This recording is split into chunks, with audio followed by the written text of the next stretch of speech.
Our first question comes from Sadronalio, who asks, how do you apply deliberate practice and deep work to socializing?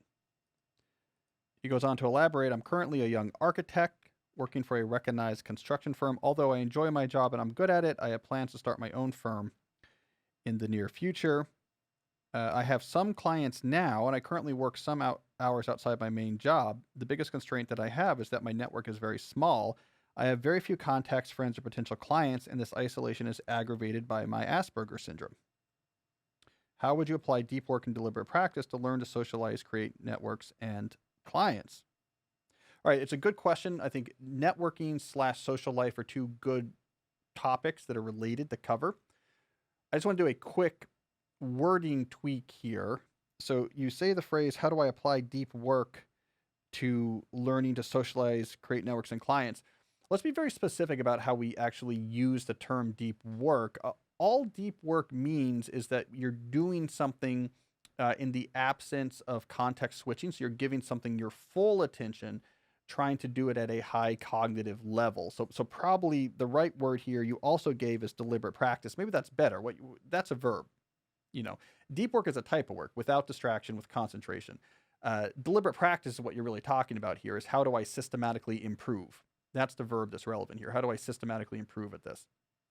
Well, when it comes to networking, professional networking, that's not my specialty. There's a lot of books that have been written about networking, but the one thing I will say, the one Cal Newport take I'll give on networking is, in almost every circumstance, the thing that matters more than anything else in finding new clients and attracting new opportunities is being really good.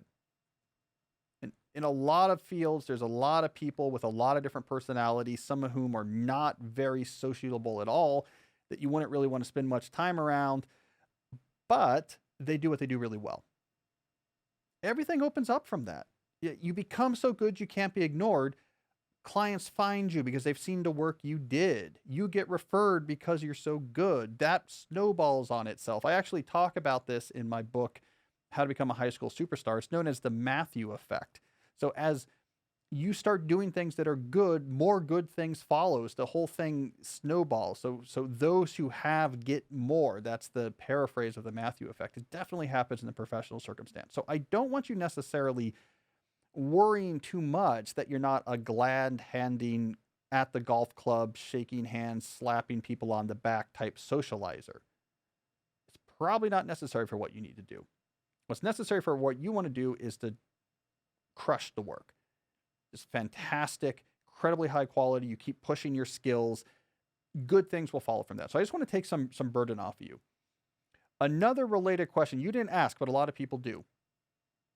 How do I get better at socializing non-professionally?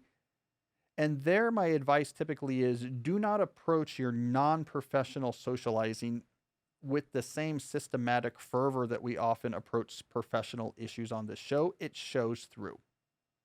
It shows through if you have a chalkboard somewhere in your apartment where you have different people's names on it and you're trying to, add up your average active monthly user interaction minutes and trying to hit a median target. That kind of shows through in the way you interact, and people don't like it. So when it comes to just socializing, I think the most important thing you can do is take to heart the chapter on conversation versus connection in my book, Digital Minimalism, which says real world interaction, being with someone, sacrificing non-trivial time and attention on behalf of someone else that's important to you. This is foundational for human flourishing, and you should just be trying to do that. And if you're not doing a lot of it, try to do more.